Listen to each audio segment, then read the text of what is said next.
All right, hello everyone. It is a special Thursday episode, which we planned months ago. I personally have been looking forward to this episode for months because we have Bonnie Gillespie here, who's actually quite well known for her book, Self Management for Actors. Can we see the book, Jesse? Yeah, I got it right here. Okay, yeah. I don't have it because I read the whole thing and then was like, Jason, you have to read this. You memorized it and then sent it to me. It's true. I have so many notes from it that I just off the top of my head, and I was yeah, like so. So Bonnie, tell us like how did you get into this job of training actors? What do you do even? Well, so I started as a kid actor in Atlanta. I was one of those, precocious Montessori kids that kept getting in trouble for putting on shows. And my dad was in the business, so I started, getting sent out for actual real things at a pretty young age. And it just became the kind of thing that I knew I was always going to be in show business somehow. And it wasn't until I moved out to LA to give, the Super Bowl of acting a shot that I learned, wow, it is really different to make a living in show business in LA than it is in, at the time, Atlanta. Atlanta now is right up there with LA in lots of ways. But at the time that I was there, I was like, oh, this is great. I've got this figured out. Moved to LA and I was like, oh, I got to figure out a whole new thing. And then as I was doing the figuring out of the whole thing, I got a job writing for actors. And I was like, oh, I love getting paid. This is great. Getting paid is way easier than being a struggling actor. And so I wrote for Backstage. Had a weekly column starting in 99. And so the column was go interview casting directors and ask them about their process. And I was like, you want to send me, an actor, into the room with these people who won't see me if I show up with a headshot and resume. But if I show up with a little tape recorder and a reporter pad, they're like, come on in. What do you want to know? And I'm like, yes, let's do that. And so I interviewed hundreds of casting directors. And by the time I'd been doing it about 6 months, I was like, oh, this is what I'm supposed to do. I'm here to figure out the system that is so, especially in the late 90s, early aughts, so closed, so private, quiet. Nobody's secretly, going to tell you how to get in. They'll go, you figure it out, kid. You'll get your union card the way I got my union card. You'll figure it out. And I'm like, no, no, no. There's actually a system here. There's Saturn here. And let me introduce the Saturn of it all to y'all. And that became what I was known for. And then I went into casting and producing and all that as well. But for sure, this book of how to manage your own career so that you can do what you want to do in hopefully show business or any creative profession is my baby. Oh my god. Okay, so there's so much I want to talk to you about, but I first we want to know like you're also a working astrologer though, right? I am. My mom was an astrologer when my dad left. My dad, the actor, left. Mom was like, why has my life fallen apart? I don't understand. One of the things that she sought out for comfort turned out to be astrology. And over time, she studied it so much, and I studied it with her as a little kid, that she became an astrologer. Yeah. And so I was always like, she would bring home her notes, and I remember sitting in the rust shag carpet of our dining room with the chalkboard that she had up in there. And I would write, I would draw. I remember drawing Mercury and saying, this is antenna. That's how you know it's Mercury, because it's Oh. picking up signals. And I just remember being a very young child knowing that language. Yeah. And later she would say to me, you were born during my nodal return. And when you were put chest to chest on me, I felt something opened that had never existed before. Mm. And so she would always say, my daughter brought me astrology. I'm just using it until she's ready. And I was like, no, no, I'm an actress. You can't make me do that. That's your business. It's fine. It's cute, but it's not my thing. And then of course it's my thing. I absolutely love astrology and feel like it was probably my first language. Uh, well, it's interesting. Oh, as a producer, I think producers who know the charts of their actors are in some ways much more amazing in because a lot of it, production is development theory and keeping people growing. Jay Z, what were you gonna say? Well, yeah, I was gonna say, I think that's interesting how you were talking about the symbols, like the symbol of Mercury and how that picture represents kind of the meaning behind it. And I was wondering if if you could remember, like as a child, what was it that like really drew you in, like the archetypes, the symbols, the categorizing people, the geometry of like aspects or the transits, like First is going to be glyphs for sure, glyphs and aspects, but the glyphs to me really represented what these characters were, and I just put them into plays. I put them into, like, they're these, each of these characters are going to play roles, and they're going to be in communication with one another. And I remember looking at my chart and being able to say, well, so this means that the way they communicate is they have to come meet at this corner, this sharp corner. And then I would tell the story of that sharp corner, that square at which they have to meet is different than this one that is like a slide on the trine. And I just remember going from glyph to aspects and feeling like this is all storytelling. Hmm. Interesting. Well, okay, so we have a lot to cover today because one of the reasons I wanted to have you on is okay, as you know, one of the things we specialize in astrology is production of young astrologers. And so we help young astrologers get on in the public eye. And a big reason for that is in astrology, client acquisition is one of the bears of working as an astrologer. How do you get enough clients? Who is blowing up? That is so amazing. Not Okay. not me. My phone's in there. Oh, interesting. It must be Jay Z. Okay, so anyway, the point is how do you get enough clients? And I think being well known is the key to being a busy astrologer. You got to be well known to a hub of people. It doesn't have to be online on TV, but it has to be to a hub of people somewhere. So anyway, we love producing astrologers.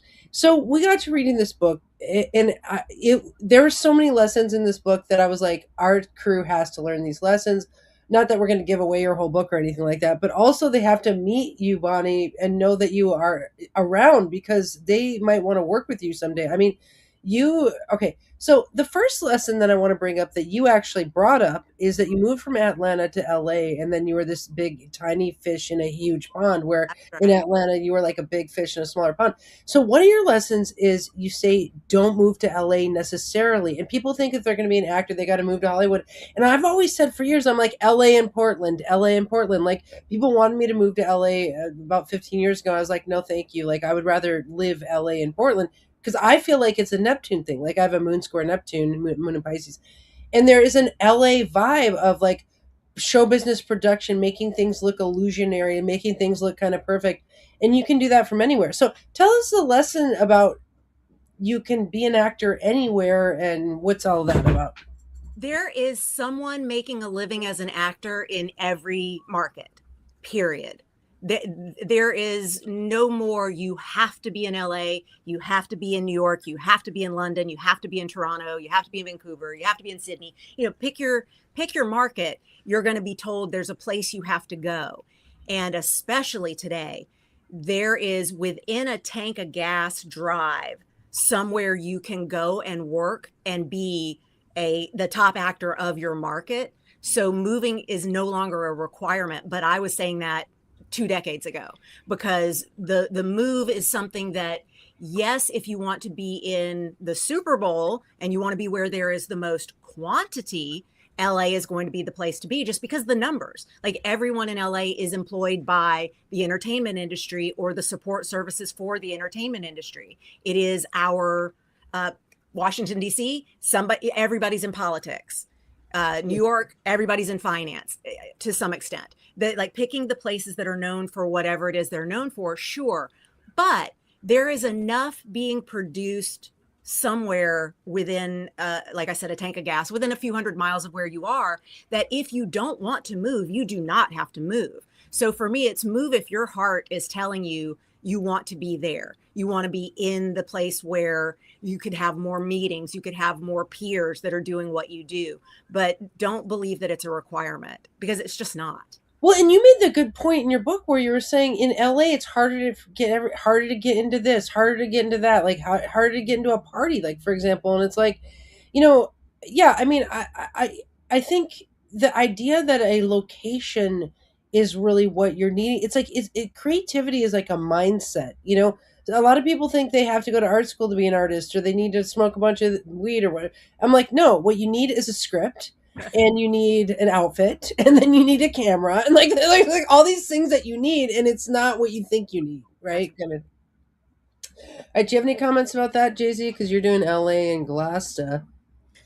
Oh yeah, definitely. I think in in my view anyway, I've kind of seen the like where it used to be hard to record yourself, to get the equipment to record yourself to be able to show what you can do. And like as technology is changing and they say change is exponential, right? So what took 10 years for us to progress is now going to take a year, right? And then again, it's going to keep compounding. How do you think, Bonnie, that has changed the way people think of themselves as actors being able to get themselves out there? There are a couple of things that it's done. One, it has made the people who were already tech savvy, or even better than tech savvy, not technophobic, have the advantage because they're willing to say, okay, I got a self tape. Great. I'll self tape. Believe me, my clients were at such an advantage at the start of quarantine times because no one had to teach them how to start doing what then everyone was going to have to learn how to do, which was self tape, because that was the only way in. And to this day, it has absolutely changed the way auditions are conducted. And I was saying back in 2006, I believe, is the first article I wrote about go ahead and be proactive. If there's a show you know you want to be on, download a script. And if you can't find a script online, sit and record, watch on your VCR, or at that point, do we have TiVos by then? I think we did. And go back and write down all the lines and then do yourself in those scenes that you could see yourself in, because that is, first of all, a workout. Second of all, it's you showing proactively, this is the world I belong in as a performer. And then three, you send it over to your agent and say, could you get this looked at? And if they are like, yes, I could get this to them. I don't know if they're going to watch it or not, but I can at least, because of the relationship, get it over there.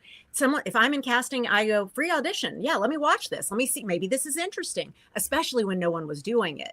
But the advantage to just being in a space of, I'm not afraid of the changes that the industry is going through, that is a big plus. And there are a lot of people, there's a generation of folks, and we can look at Pluto placements, Neptune placements for what it is that makes them so fixed. But there's this whole idea of, no, this is the way the industry works, or this is the way the world works, and I can't make these changes. And it's like, well, okay, eventually you'll die off and the changes will be made. But I believe that there really is this advantage to being of the mindset that creativity is always evolving, and it's a conversation. And so because we're always engaging in some kind of conversation by being creative, being open to what's on the other side of that communication, I think, is the first step. Yeah. Okay. You're bringing us to our second point, or Bonnie. Okay, check this out. This one tripped me out. Okay, so Bonnie was saying if you want to be an actor, self-produce. And this okay, and there's a reason to do it. Like let's say you want to be in a movie and you're not getting cast for movies, make your own movie, right?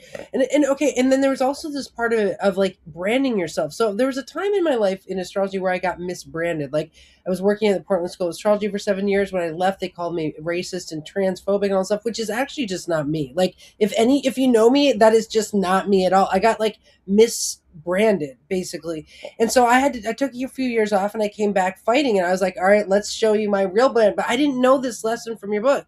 I didn't know that what I was doing was self-producing to show my brand. And like that's so the lesson here from Bonnie is put yourself in the movies. Like who would have thought about that? Like, so what do you want to speak to that, Bonnie? The gatekeeper psychology is really important to industry working the way that it works. This, we could speak about so many systems, as there's the in crowd and the gatekeeper and then everybody else. And this is only valuable if we can keep this line and we get to decide who comes in. And my whole mindset about everything is fuck that. Like that's not how the world has to work, just because it's what we've seen so far. So no one's stopping you from creating your own content. No one's stopping you from even getting an audience. create. It's hey, let's put on a show back in the barn. It doesn't even have to be about being online. It feels good as a performer to get to perform doing what you do best. And if the industry is not buying it, show them how you banked on yourself and it paid off, and then they will buy it. But they need to be taught that it is a worthy investment. And sometimes it's easy for them to see because you fit the criteria of the flavor of the month. But sometimes it is, I'm going to show you because I built my own audience. I built my own fan base. I told the industry who I am. I rebranded myself because I was mislabeled, whatever the issue is. We have this with ageism in LA especially, but in all of show business, I'm sure, where people are like, oh, if they see my age on IMDb, I'll never get a role again. And I'm like, or you self-produce content that shows you in the roles that you skew toward age-wise, and cool that it's different than what your actual age is. Make the first line of your bio traditionally playing characters decades younger than he actually is, so and so blah blah blah from Seattle, whatever. And to be able to use that rather than push against it is something that was never really thought about as a good idea in LA. Like I remember first writing about some of these concepts and getting hate mail from people saying, you don't know what you're talking about. You don't, it's never going to work like this. And why are you putting all the work on the actor? Why does the actor have to become a producer? Why does the actor have to become a director? Why does the actor have to shoot their own auditions? And I'm like, I'm not telling you have to do anything. I'm telling you, as an actor, it should feel good to work out your instrument. If you were a musician, you would want to jam all the damn time. Oh my god! It's like being a producer is like the actors with creative control issues, which are like the good ones. They become producers, of course, as a boss of oneself. You know.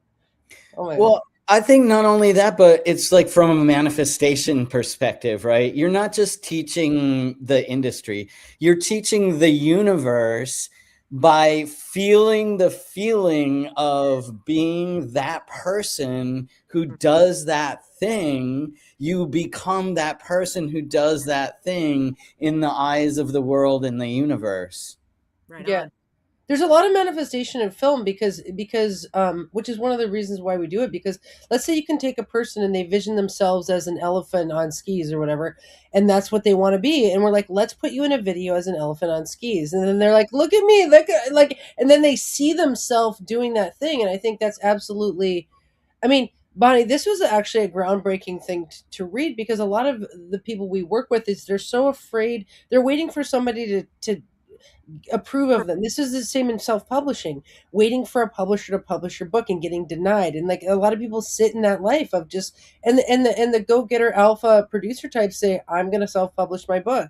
And if you know, and so I think this is the equivalent to self-publishing a book would be self-publishing acting production. And your astrological business, whatever it is, if you're a creative, going and taking the stage is yours to do. Waiting for permission from anyone else to be allowed to do it. I work with so many people who want to be astrologers and they're like, but I don't have certification.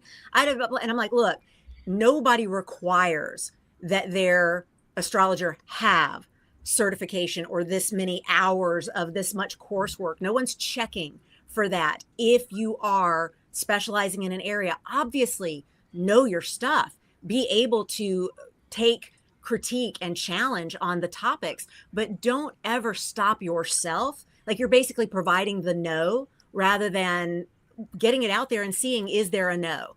But you don't know, no, you don't KNOW that there is a no NO until you get out there and try to put it out there with your, like, give it your best shot, bank on yourself.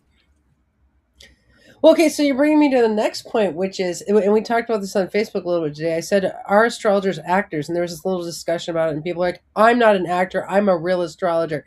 I'm not this. But one of the points in your book is that in the modern day, good actors are also something else. So you're like a ski instructor and an actor, or you're a, you know, and but I think we could say there's a subset of astrologers who are choosing to also be actors. Like we're not only, because astrology is content creation. And so what you're saying is go ahead and make some content so that people know you can do the job of an astrologer, which is a content creator. So, but then how do we know if an astrologer is also being an actor? And can you speak to that point of having two roles in life, and what was the point there?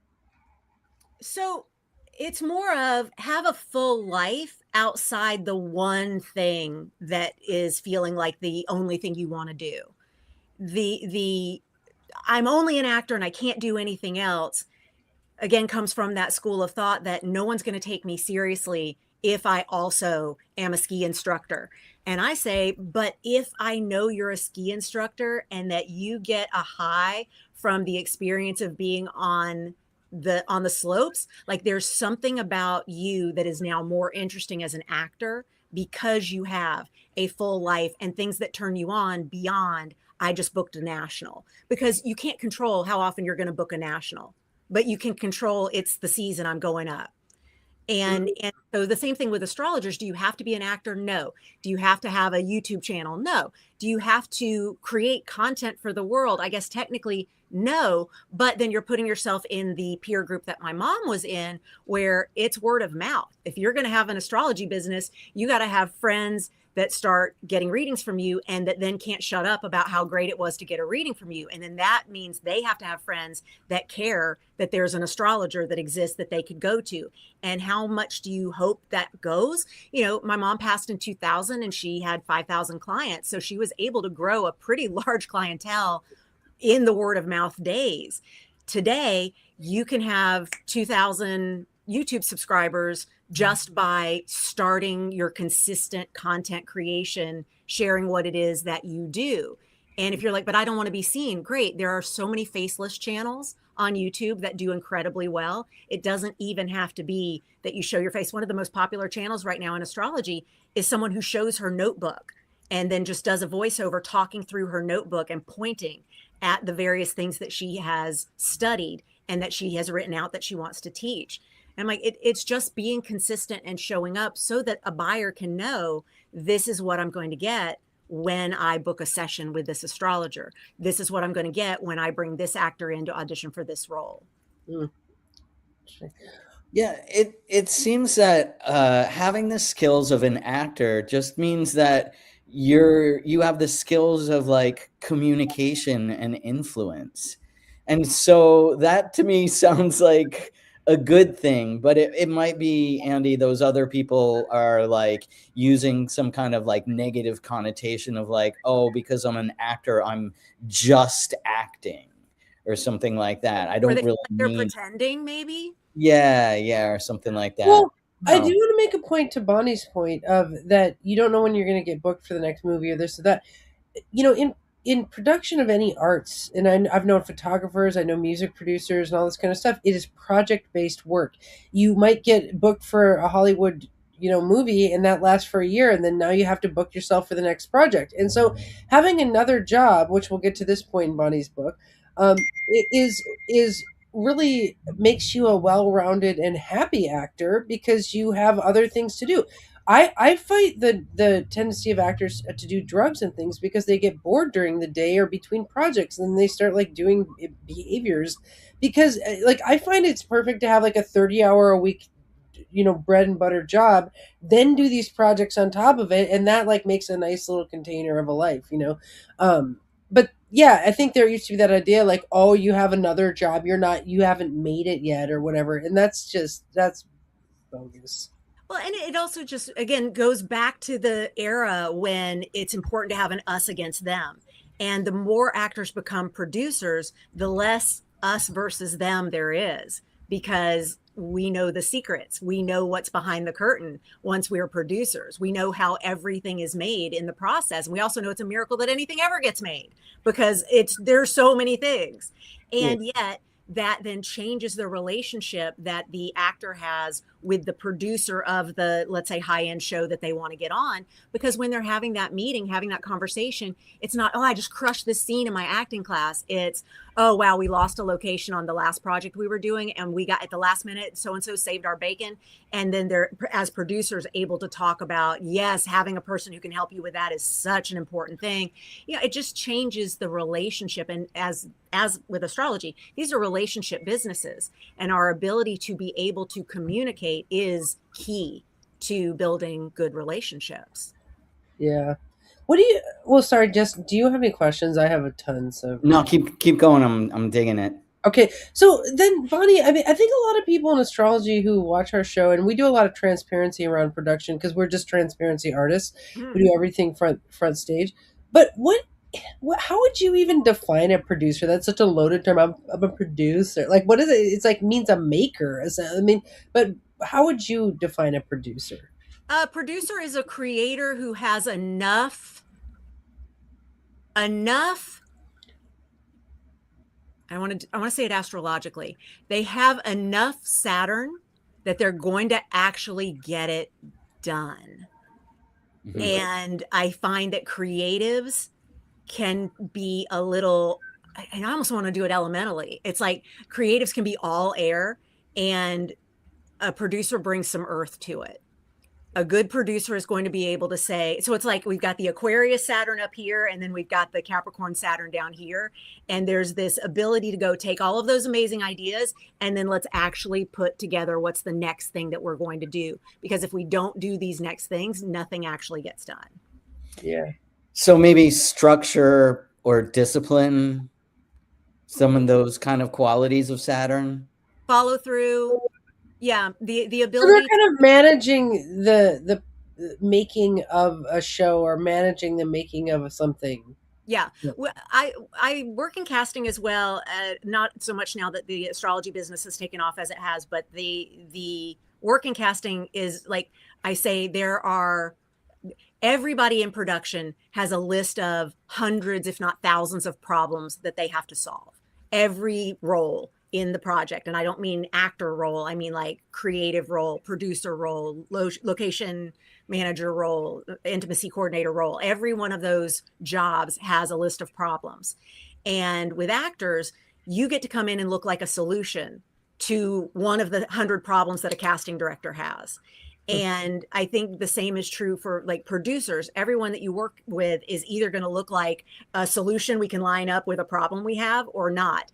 And so a producer is someone who can see all the problems like a Virgo would and not get overwhelmed by them. They're able to see all the problems and know the reason I'm seeing problems is because my job is to solve them. And we're going to be able to do that. Again, I bring it to an earth sign. I just feel like a producer is someone who can work in all that creativity and not let it scare them, not let budgets freak them out, not let going over freak them out. They're able to stay centered when everything else is a little more all over the place sometimes. Oh my God, do you guys want to see my budget? Look at it. It's like I do this budget every day.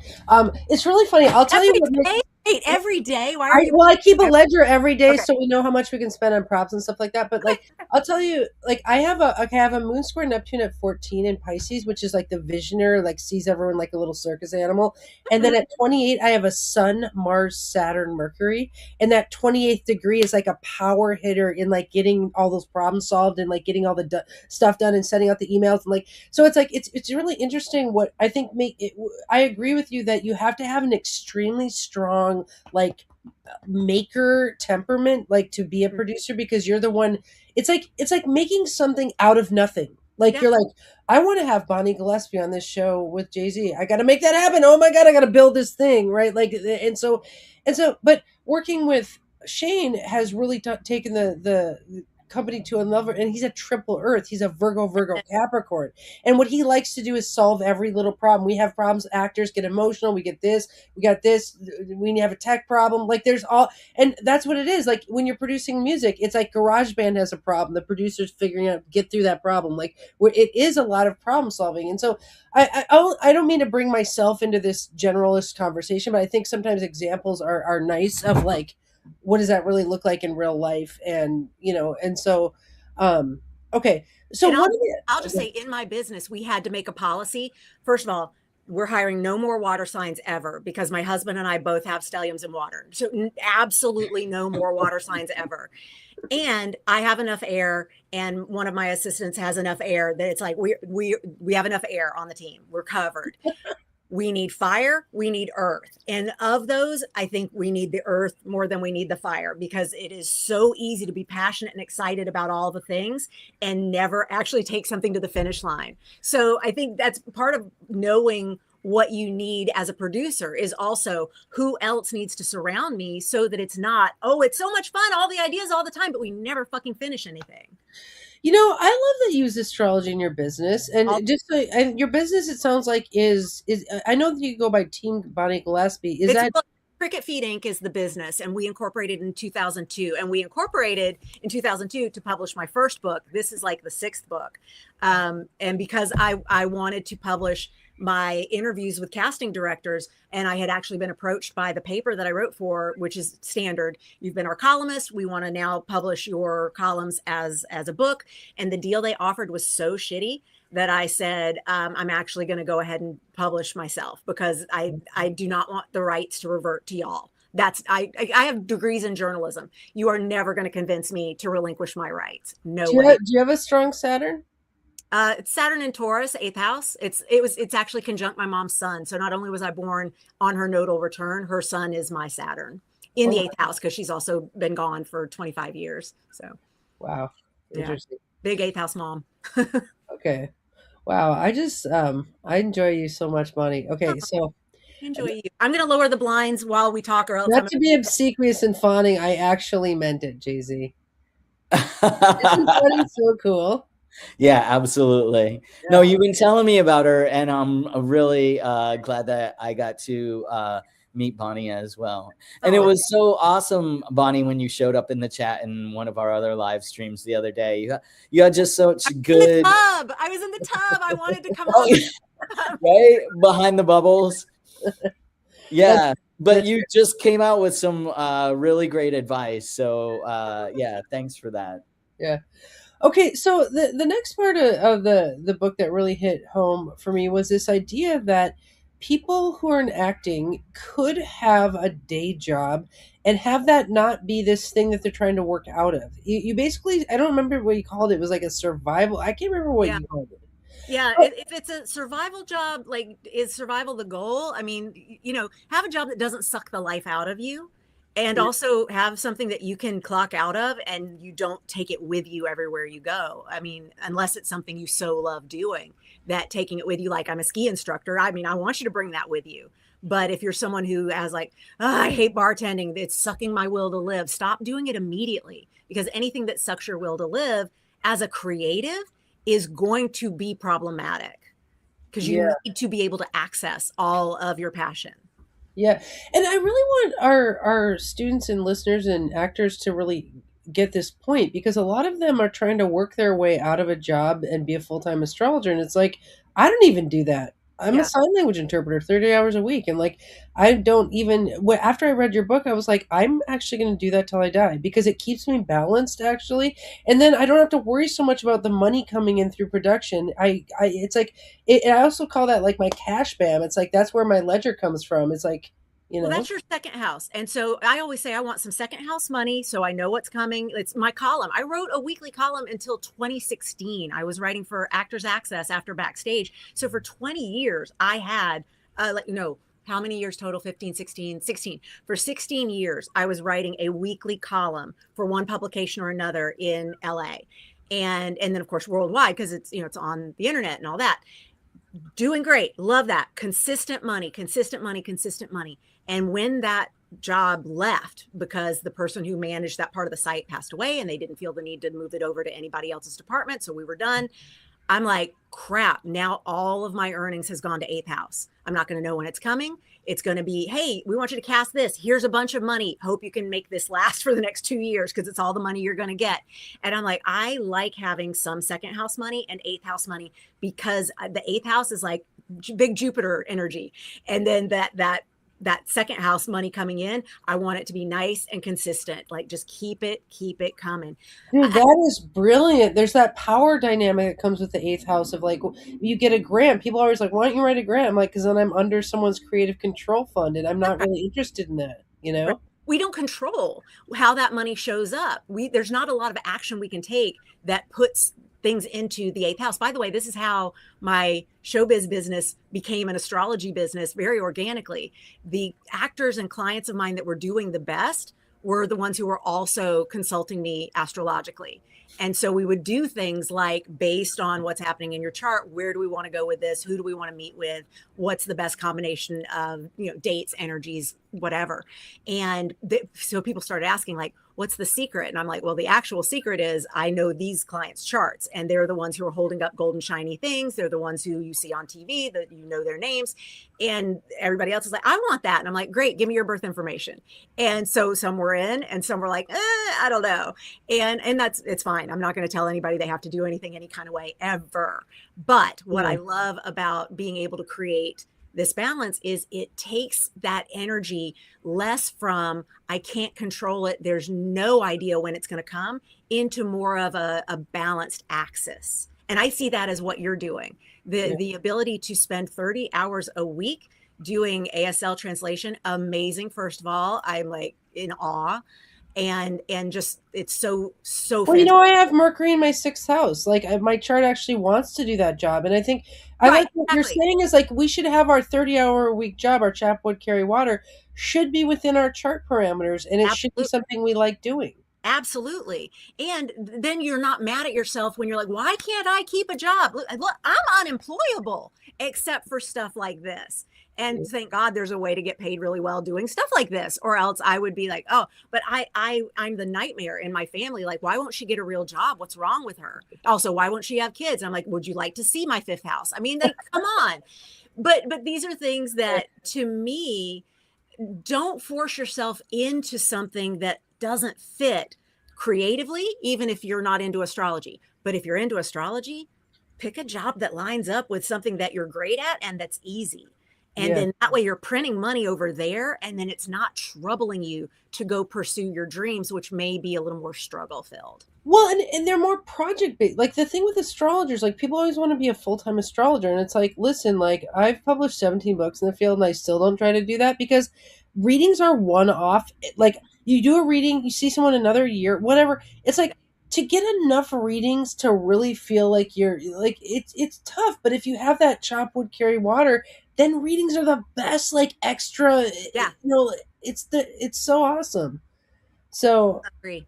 Your book is a life changer on that, because I think I really do think that I want the people who work with us to keep a job. And that's not because they're failing, it's because it's a good holistic. I love how you're saying it's a 2nd house versus 8th house thing. JC, do you have any comments on this? You definitely have a job. Oh, yeah. I 100% agree with what you both are saying. I work a 9 to 5. I want to know exactly when I'm going to be working and how much I'm going to get paid for it. Yeah. And I want to spend 0 effort hustling to try to get another thing that's going to pay me. That's right. Yeah. Yeah. Wasn't it that thing they said, we went to that podcasting thing, and they said it doesn't really matter what your 9 to 5 is what your 5 to 9 job is. And, like, that's, I think, your 5 to 9 could be the acting part, and, yeah. So, Bonnie, this is a question that's, like, not really related to your book, but I'm just really curious on your opinion of it, is, do you think there's a place for astrology in TV? Because, my dream is that, how there's the WWF wrestling and they get to do their thing. Like, why don't we get to have our thing where we're like astrology is dramatized? What do you think of that? First of all, I would argue that you are already creating astrology TV, and you're going to, I think, as you are in many areas already, you are going to be seen as someone way ahead of their time with your astrological programming and what you have going and how many different shows and channels and playlists and everything. Well, I mean, it's just, you are prolific AF, and you know that, but also you are doing something that nobody else is doing. And this is a philosophy in business called the blue ocean strategy, which is everybody else is over here in the red ocean, and the red is created by the blood. It's chum in the water. Everybody's after the same pool of whatever these sharks are going after. And I like to be over in the blue ocean. You like to be over in the blue ocean. And there are times when you look around and go, it's lonely over here, but it's blue ocean. And when people realize and go, look, first of all, eventually they'll bring the red ocean over. So that's the part that we have to be able to weather. That's the part in our chart that we have to find. Where's the support for me to be able to withstand the amount of fame or the amount of recognition or the size of the audience that I say I want? And that's an important qualifier, what I say I want versus what I actually want to experience. Wow. But then it's also, Yes, I believe astrology TV. I, in fact, have been working for a Venus cycle. I've been working for 18 months this month with a pair of showrunner, writer, creatives on a show that is astrologically based and is not yet on the air anywhere. It is something that we have been in development for. And as we're working, they are going, how about this? How about this? And we're coming up with other shows that all stem from an astrological starting point. And I think that this is very definitely something that is coming, but I also think it's going to feel very lonely for the people who are in the blue ocean for a while. Right. And part of being in the blue ocean is you just have to not really pay a lot of attention to the red ocean. Interesting. Good thing we got security guards, man. I'm Red ocean's coming over, man. my husband is my bouncer as well. So when I heard you say that, I was like, I know this. Yes. Oh my god. Yeah. Yeah, it's a thing. Well, I'm reading this So You Want to Be a Producer book, and it's talking about how security is one of the first things that a producer actually has to deal with. And a lot of people don't really think of it, but it's a thing. It's a thing. Okay. How do you feel about actors being on time? At WWF, they have a time producer. His whole thing is to like watch the matches and be like there to the 30-second mark and stuff. So what do you mean be on time, meaning like the reading stops at the time the reading like I noticed you've got a scale where you charge by like the minute or something, and I'm fascinated by this. Is that Well, I do that for like when I'm dealing with somebody with a long-standing issue or something like that. But no, I was just wondering, like, if you think actors, like, is time a thing in LA, or what is the culture around time in LA? Like, wait, Bonnie, just basically, can people show up late to things and it be cool? Like, if somebody was coming to a reading of yours and they're paying you for it and they're late, would you be pissed at them, or would you be like, oh, they're paying me for it, so I don't care? You know, if someone is showing up late to a reading that they've booked with me, it just eats into the amount of time that they're going to get with me. It doesn't really bother me. I'm showing up because I'm there and I'm holding the space. And if they are 3 minutes, 5 minutes late, it's okay. Once it gets to 7 minutes and they've not reached out to say, hey, I'm coming, hang on, I'll be right there, then I'm like, okay, you're not showing up, and then I'm out because I got shit to do. But as far as like the show business part of running late, like everything is like, we're losing money when people are late by a millisecond. And my partner, as I was mentioning, bodyguard, like you say, Andy as well, was a Marine. And so when you want to talk about like the first job I got him on a set, he moved out here and I said, you're going to be a PA. And he was like, why? And I was like, I want you to learn all the jobs. And I also know, having been a Marine, you will be able to handle being in the, like, I got to clean up after everybody. I got to be there first. I got to leave last. I got to make sure everything is taken care of, and you'll get to know everybody's job and you'll be able to keep time. And it is definitely something that is important, but also I work with enough creatives to know that keeping time is not necessarily everybody's priority. And so I don't want to make it a priority for someone it's not a priority for, as long as it's within that probably once we get to 7 to 10 minutes, I'm like, now I got to go because I got stuff to do. I'm not going to just sit and wait. Does that answer both questions? Because okay. So my son Mars Saturn is like militant on time, but the thing is, after reading all these production books, I realized why. Okay, like in production, making any time-based choice, there's like 15 decisions that go. What's the weather like? What actor's available when can we get the camera person? Can we get and you're right, it's like every millisecond you're like, someone, this is costing us money. Like everyone here is hemorrhaging money, producing hemorrhaging money. That's it. And the phrase "we're losing light" exists for a reason. Like, as the sun is changing, you are losing light on this location, and we cannot get this location back. And we will try to shoot makeup and pick up shots a week from now, and it's not going to look the same because it can't. And so that's real. Money is real. I mean, the money as time is real, as much as time or money are both agreed upon fiction. You know, that we societally agree on the fiction that is both time and money. Well, and it's interesting. Like, so I've talked to my mom. Well, and there's a respect thing with time. Like, I feel like, let's say there was two actors who are equally equipped to do a part, and one of them shows up on time and one of them is late. Like, do you think the on-time person would get picked? Well, if you're talking about they're showing up for an audition, you know, The one who is on time may get booked before we even see the one who showed up late, or they were at the end of the day, we packed up before they even showed up. Absolutely. Yeah. Well, I think this might circle back around also to what you were saying before is like, will a producer see you as the problem or the solution? Right. Right. And what do you want as your reputation? Because everybody is saying something about you always. And so do you want to be the actor who is labeled as she's great, but she's always late? Like that, do you want that? I don't want that to be what people say. I want it to be, she's great and such a professional, or such a pleasure to have on set, or boy, can improv like you would not believe the improvised lines that come out of this person's mouth. I want it to be, I can't control what they say, but I'm giving everybody content with which to come up with the ideas of what they might say about me. So, within what we can control, being on time is one of them generally. Yeah. Okay, interesting. Okay, I got another one. Said as someone who starts every Zoom at least a minute late. Oh, do you? I can't help it. I'm on Venus time. I am Venus ruled, and I like to say never late, always worth the wait. That's Venus. Oh my god, my producer Billy yesterday, he was so funny. Like we were talking about what time to meet, and I was like, well, we have to be on air at 5. Do you want to meet early to chat about life or anything? And he's like, no, nothing's on my mind. And I was like, all right, how about I show up 5 minutes early? I was like, see you at 4:55. And so like he's like, okay, sounds good. And so then a few hours later, I get a text from him, and he's like, I'm running late. Can we make it 4:56? I love it. I was dying. He's just messing with me. But that's good. I like the precision. That's good. Yeah. Okay. So now Carrot, this was epic. Your book is so good. Okay, for anyone who's watching, literally get this book. I'm not joking. Get the book, Self Management for Actors. Okay. I'm not even trying to sell it. I just passionately love the book.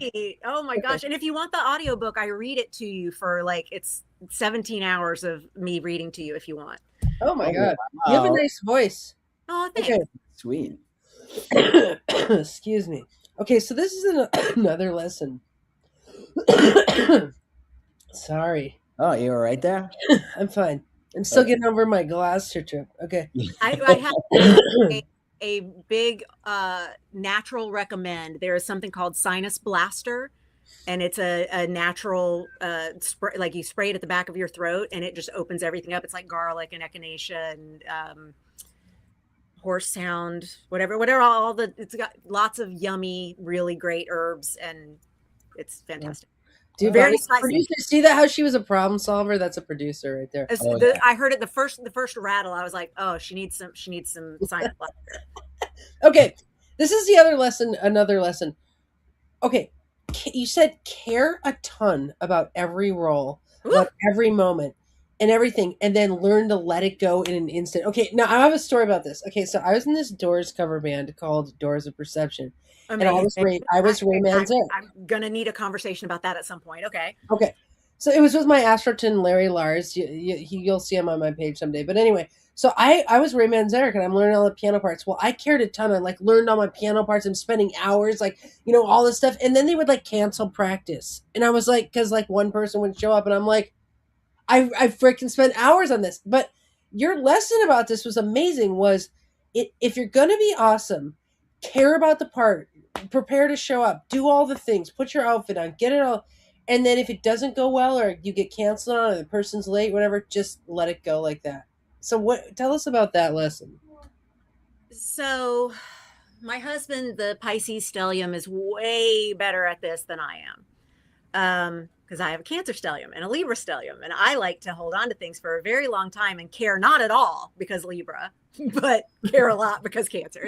It's awesome.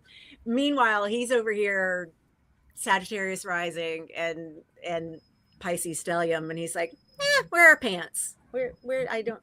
Okay. He has taught me many, many lessons in care less, and I, of course, believe that you can't put anything out in the world unless it is 100 A+, extra credit, Virgo 12th house. Like, it has got to be perfect. Virgo South Node also, by the way, it has got to be perfect. And he's like, nobody cares as much as you do. And I'm like, that is the meanest thing you have ever said. That's so Pisces. Yeah, that's just like go with the flow. And now being with him 26 years, okay, I 25, yeah, 25. I'm like, you're right. Nobody cares as much as I do.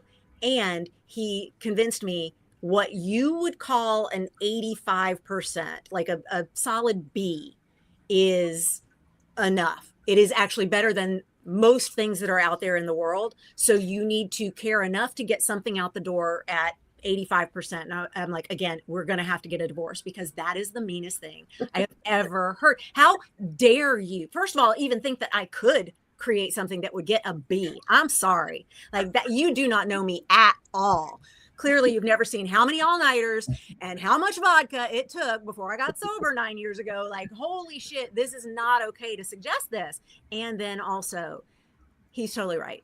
Nobody cares. Nobody notices. So what I do, looking at your example of caring so much that you learned all the things and then the rehearsal doesn't even happen, you have to know I didn't learn it for that moment. That moment got me to learn it. And now I know it. And there's some future something that is coming where I'm going to get to pull this out. And I am so glad that that dumb meeting that didn't happen is what got me to learn it now so that I have it ready when I'm going to need it. And I don't know when that is. And I could be mad about the fact that I got it ready for a thing that didn't happen. Or I could go, cool, I got it done in advance for whatever this thing is that I don't know yet. Oh my God. Pisces lessons. Live with Pisces. This is what you eventually get. I'm a Pisces moon, so I'm still living it up. But like JC's got his like Virgo action, and I don't know, we oppose that each other. But okay, so I will tell you this though. There's a quote, and it says, "Imperfect action is better than perfect inaction." Always. Okay, so JC, do you have any thoughts on this very important lesson? Well, yes, and I also love it because it's reminding me of one of my favorite Course in Miracles sentences, which is, we don't know what anything is for. Like, absolutely. And that's exactly how you said it, Bonnie. Like, you thought something was for one reason, but it could be for another. It seems true with relationships, that the people that you think you're like, oh, that person left my life and I thought they were my person. It's like they were meant to get you to a thing. And whatever that thing was that you got to, now I can't wait to meet the version of me that gets to use that with whoever it is that's down the line. Like, oh, look at the adventure to come. Because if I got this ready for that thing that's no longer in my life, ooh, what must be ahead? Jenna, you are totally allowed to buy this book. I like to tell Jenna she's not allowed to buy books because she buys. Okay. Jenna, you can totally buy this book. Well, and Andy, you've talked about before about how you love my team. Both Jacqueline and May in the chat are from my team, and I so love seeing them both here. Thank you for being here, Jacqueline and May. Love y'all. Well, how many people are on your team? Right now, it is May and Jackie and Day and Keith and me. Right now, we're a team of 5. We've been as many as 11. We've been as many as 11. That's amazing. I find it so amazing what you do. So JC, I'm out of topics. We do want people to know where they can find you, Bonnie, for readings or to work with you as an actor. I mean, we do have a lot of aspiring actors on this show. So if you do want coaching in acting, please reach out to Bonnie because I think you would probably be propelled really far forward on your journey. JC, any thoughts from you on this whole equation? Well, I'm interested in the the good enough thing. I think there's one that my boss likes to say too, and it's like, oh, I know, it's that famous one, like, don't let the perfect be the enemy of the good, right, or the good enough, or whatever. Yeah, but puppy.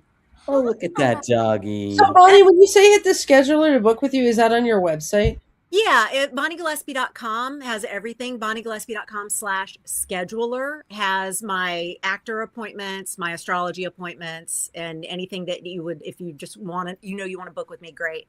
And if you want anything like the audiobook or links to support materials for the book, it's BonnieGillespie.com/the-book or the Okay. dash book, I guess is the, yeah. So, what kind of coaching do you do for actors, like one-on-one? It's generally self-management for actors, meaning I'm going to be helping you with some behind the scenes business components. Like, does your website look like it needs to? Do you have enough material on your demo reel to showcase who you are to the buyers? Are you targeting the buyers correctly? Do you even know yourself as a commodity? Like, do you have your brand right? A lot of those kinds of issues are the things that we work with. But I have to say, more and more, it's enoughness. How do we get out of your own way when it comes to I've given all of my enoughness away to did I book that or did that agent sign me?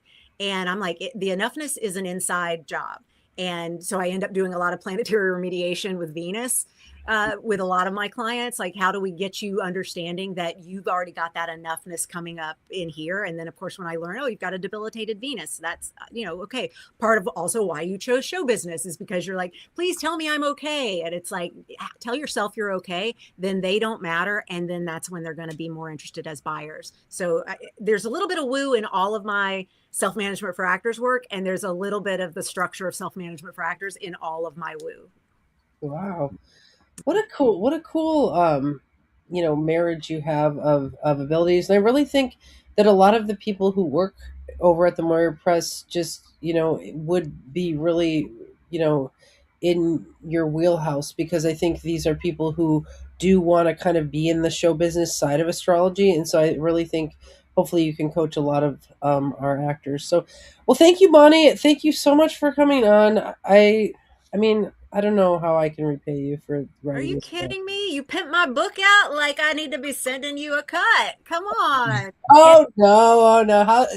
I don't know. Well, we love having you around, Bonnie. If there's ever anything else that you want to talk about or come on the channel, just hit us up and just let us know.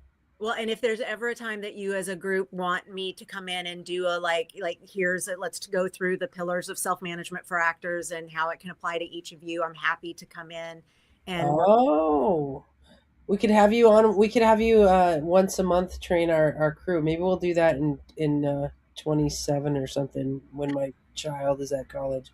Woo! All right. Thank you all. Thank For you. having me. I appreciate Yeah, it. thanks. Nice meeting you, Jay-Z. Yeah, same. Bye, everyone. Bye, Bonnie. Bye. Thanks again.